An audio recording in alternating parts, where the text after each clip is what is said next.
Hi everybody, my name is Tuomas, and in this video I'm gonna be reviewing the Beach Boys documentary called Endless Harmony, released in 1998, and it is directed by Alan Boyd, who's been working with the Beach Boys, especially with the archival releases that we've been seeing for the past few decades or so. So he's a great guy, and he obviously knows the Beach Boys story and knows their music, and I personally think this documentary might be the best one yet of them. I'm not 100% sure, but it must be at least in the top 3 or something like that. It's a great documentary, but we'll dive into that in a minute. There's at least a few different versions of this one. The DVD over here says that this runs 141 minutes. So I believe that's like the longer version, but this actually is not that. This is the shorter version, I believe. This is like 1 hour, 40 minutes or 50 minutes long, a little less than 2 hours, or about 2 hours, something like that. I think it was like 1 hour and 50 minutes or something like that. So it is not 2.5 hours. This must have been one of the first documentaries that I saw of the Beach Boys when I got into them, and looking this just now, tonight, just brought so many memories to me, because it's been a while since I actually watched this all the way through.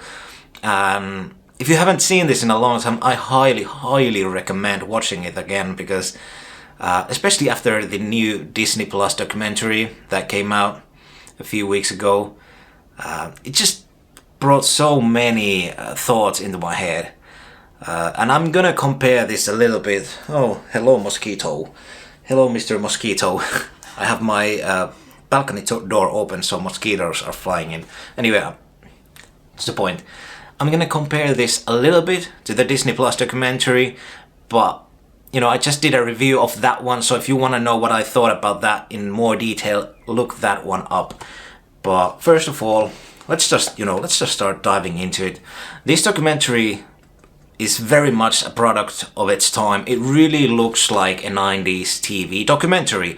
It has a very similar feeling than a lot of true crime documentaries of the 90s. So basically you have the talking heads, and then you have the archival footage, and then there's these still photos, photographs that you zoom in or zoom out, and that's pretty much it. Like when it comes to the storytelling and the methods of storytelling and the direction, there's really nothing special about this one. It just is what it is, and it doesn't really try to be anything else or anything like artistically interesting or do anything special, you know, when it comes to this storytelling and the filmmaking methods. It just is what it is.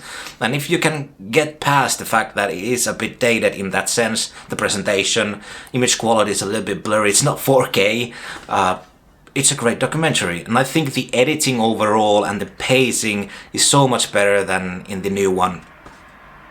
So, you know, anyway, like it just, the pacing is a huge plus in this one, because when we are about at the halfway mark, we are talking about Smile already. So we still have about an hour left to talk about the 70s and 80s. The 90s is a bit rushed, but, you know, I can, you know, understand that, because in the 90s, not much really happened with the Beach Boys. They don't talk about Summer in Paradise at all, which is kind of a bummer, because there's not a single documentary that talks about that one, which is a bummer, but maybe one day. But anyway, they don't talk about Charles Manson, which is alright, I guess, but overall, I think the pacing, just the structure is really great. They don't dive into that much, you know, into detail with the origins and Murray and stuff in this one as they do in the new one. In the new one, it's basically like the first hour or so is about the early days and the surfing image stuff, and Murray. It almost makes it feel like Murray Wilson is the sort of the main character in the story in the new one with Mike Love. In this one, they talk about Murray maybe a minute or two, and that's it. And I think that's enough, really. They don't make him a villain, they don't make him a hero, he just kind of is there, and they play the Help Me Rhonda clip, the session clip, and that's really it, and they fire him and they move on. So Anyway, I think the early days are told in a very truthful, good fashion. David Marks is there too, so he's not glossed over. Even though they don't mention him in the beginning, they have that sort of the endless harmony song is playing, and they have sort of a clip show with all the members. So David Marks is not there, and neither is Blondie or Ricky, which is a bummer. But all the other members are, even Bruce Johnston. Partially here and there it's a bit cheesy, like for example the beginning part is a bit cheesy with the, I don't like the endless harmony song at all, so I don't like that part. And you know, the graphic design and stuff is kind of dated, but just overall I really love the new interviews that they shot for this one. And actually a lot of the clips, the best clips in the new Disney Plus documentary kind of come from this one, just restored. It has a lot of talking heads outside of the group as well, so you have people like Jackson Browne, Glenn Frey, Sean Lennon, etc. Maurice Gibb from the Bee Gees gives a lot of great stories. He's just an unsung hero of music business. He's a great instrumentalist, and I love him. His comments are amazing in this one. And what I really like about the talking head clips in this one are that they included sort of their peer, and I think the comments that these outsiders make are very poignant. And one thing that I really loved about this one, which is completely missing in the new one, is that those, whether it's outsiders or insiders like Brian, or you know, Carol playing the bass part with her bass, or you know, Sean Lennon talking about the chordings and stuff, you actually have these people trying to explain and actually demonstrate what makes the music great. So it's not just them talking about how it's great, which was the case with the new one. You didn't have really any examples, like technical, real examples, what makes it great. So I'm always more interested in, you know, showing, not just telling, and, you know, like giving actual reasons what makes something great, not just saying that, oh, this is amazing, it was mind-blowing, but like, how was that amazing? You know, I want to hear that. So this documentary gives a little bit of that, which I love. But overall, I think the new interviews with Mike, Brian, Al, and obviously Dennis is not interviewed for this one because he had already passed away, but I think the interviews are great. They are truthful. Brian is amazing in this one, and Mike is great. He's really truthful. Late Summer in Paradise himself. I love his parts. Really, he's just kind of honest himself, which I love, with good and bad. And I think I don't know. I like to see the guys presenting themselves honestly, you know. I think the personalities really come through in this one. Everything is kind of there for you to see, and kind of like for you to decide what you think. So, you know, I love that. It doesn't try to masquerade things for something that they are not, you know. And I need to talk about this little clip before it disappears once again. It disappeared once already. It's an old clip from a TV performance. I don't know which program it comes from, but in the same performance they played Surfing USA, and that clip is always showed in every news clip or documentary. But then after Surfing USA they sing The Things We Did Last Summer, which this performance is something that I've completely forgotten about. I'm not sure, maybe somebody will point out that there actually is a 1 second clip of it in the new documentary, but I doubt it. But anyway, like, I saw this clip in the documentary and I was like, wow, I've never seen this. I've seen it, but I've just forgotten about it because it's never shown anywhere.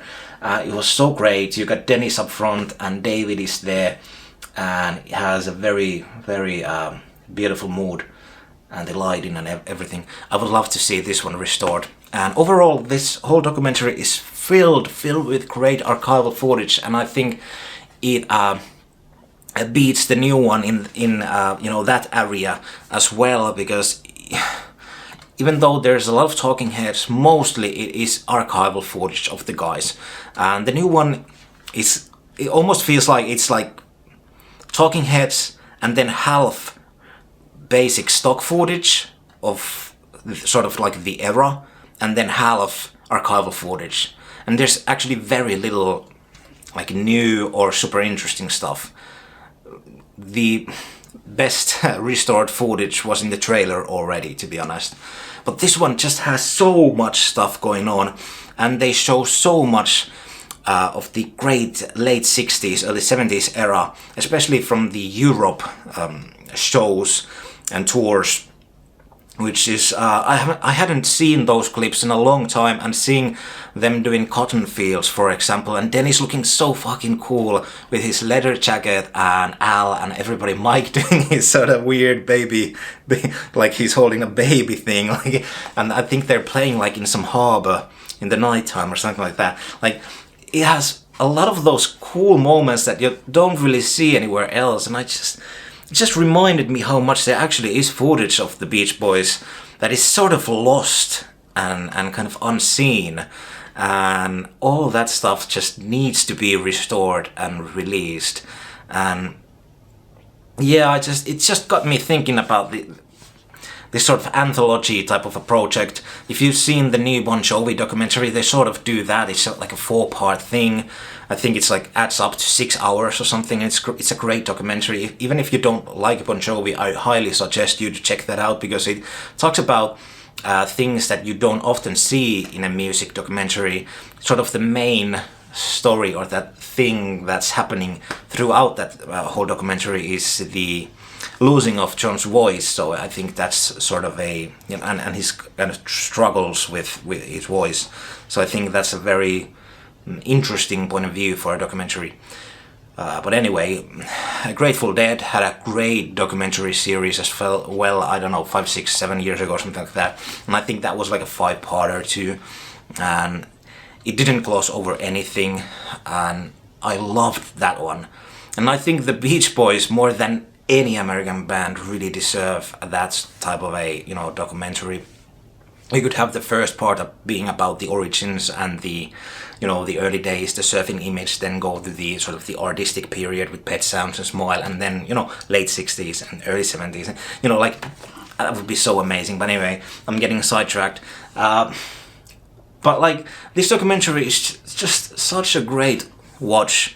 I cannot recommend it enough. It does have some shortcomings as well, like I mentioned, sort of the cheesiness, and I think the pacing a little bit falls flat at the end, because when we get to basically when Dennis dies, which is a very moving scene, by the way, after he dies, it's sort of just hits the fast forward. They don't even talk about the 85 album, which I think is one of their better albums, but I guess at the time when this was released, that album wasn't really respected. It has only really now started to gain more recognition as basically the fans that grew up with the 80s and 90s music are getting older and, you know, starting to talk about it. So anyway, but, you know, I would love to see a documentary talk about that one too. They don't talk about Still Cruisin', obviously. They do talk about Kokomo though, which I think is great, but they could talk about it a little bit more too, because I think it's a great song and it deserves I mean, it deserves more than just being at the end credits, really. And then I didn't like the part where you have that very moving scene with Dennis, with him passing, and Barbara really kind of describing Dennis in a very honest, great, sort of like in a nutshell, saying what kind of person he was, you know. There's a very moving scene, and then we cut from that one to John Stamos, and it's like the mood changes so fast, and it's very jarring. So it has a few little moments like those that I don't really like. But anyway, like, just the archival footage alone, there's so much stuff in here that you don't see really basically anywhere else. Maybe like in the American Band. By the way, I think I talked about in the Disney documentary review about the documentary American Family, but I meant the American Band documentary, so I'm always just messing those names, those titles up. But yeah, I've seen that one, but I just cannot now recall what moments are, what kind of archival footage they show in that one, and what he, compared to this one. But I think it's funny how this one describes in the cover over here, the documentary being the definitive story in their own words, and the new one is the definitive documentary. So I guess which one is the new one is always going to be called the definitive documentary, but the new one is not the definitive one, when this one is a lot greater and goes into a lot greater detail about, let's put the cool car image back, into a lot of things. They kind of do gloss over, I don't think they even mention Wild Honey and Friends and stuff over here, but they do present that era very well. And I think about Smile too, I think Van Dyke Parks comes off really great in this one, and they really emphasis on his great lyrics, and sort of Mike just speaks for himself. And I didn't like when in the new documentary, when they talk about Smile and Van Dyke Parks, they only leave in kind of the negative aspects, sort of the negative comments or the quotes, especially from Mike. So it makes it seem like Smile was a failure. And in this one, it's so great to see the respected artists like Elvis Costello or Sean Lennon or whoever, talking about how Smile was the best thing ever and it's the best music they've ever heard, etc. And then they play the clip with Mike saying like, I didn't care for it, whatever he says about the lyrics. He only thought about it as this sort of drug thing. So it's like, I think it speaks more for Mike than actually about the Smile album or the music itself.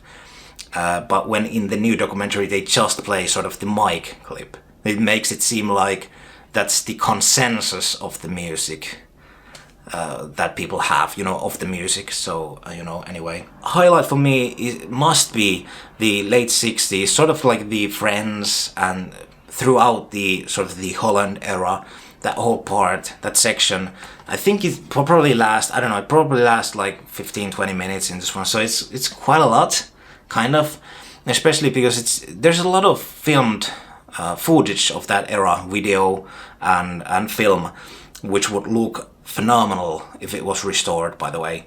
A lot of cool clips, and there was so much here that I forgot that even existed.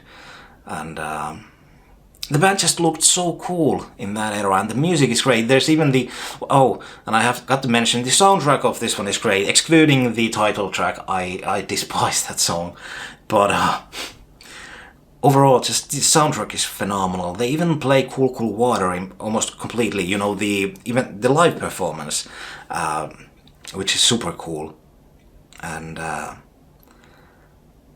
they even play a little snippet of Good Timin', live version, and that video too is so cool. Dennis is so amazing with his shaggy, sort of dirty looking long hair, when he's like sort of hunched over the drums. And then he does the hair thing. It's just, he looks so cool. Maybe one day we'll see high definition versions of those performances. But what I really loved about this one is that it lingers on those images and those musical bits quite long, and it plays multiple songs throughout, like all the way through. And the new one didn't really do that at all. It just keeps on cutting and editing to new scene, new thing, new image all the time, and stock footage. It doesn't really let you linger on anything.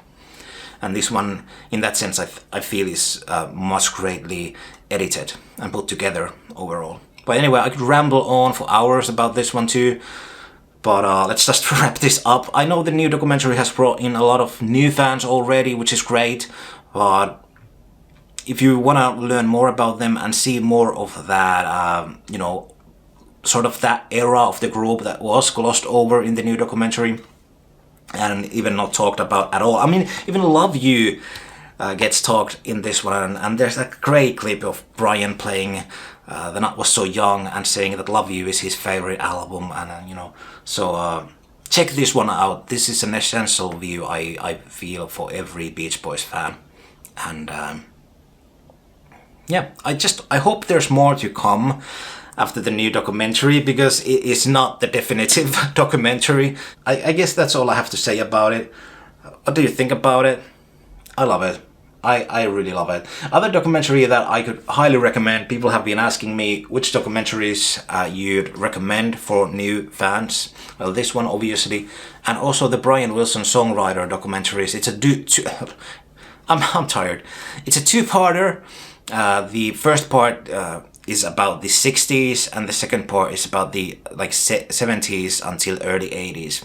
Both parts are great, and I'm sure you can find those probably from YouTube, and this one probably too. You can probably see it on YouTube. Not 100% sure, but probably. But anyway, this night I'm gonna fall asleep dreaming about all the old archival footage, which just blew my mind once again. There is so much cool stuff. Oh, and I gotta mention this one too. I Just Wasn't Made for These Times promotional video with those creepy Halloween masks, and Mike doing his weird sort of like surfing on sand thing in the forest, and Brian doing a weird dance and stuff. Al throwing Mike a shoe. Like, that whole video was one of those things that really got me into the group. It was so weird.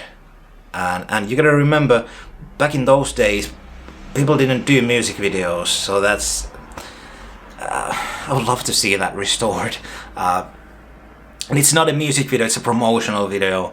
I'm not even sure if that was actually made for I Just Wasn't Made for These Times or not, but anyway, I remember seeing that clip in the early days of my fandom and being so mesmerized by that. It was so weird with the music and the imagery, and I thought the guys with the masks were so scary.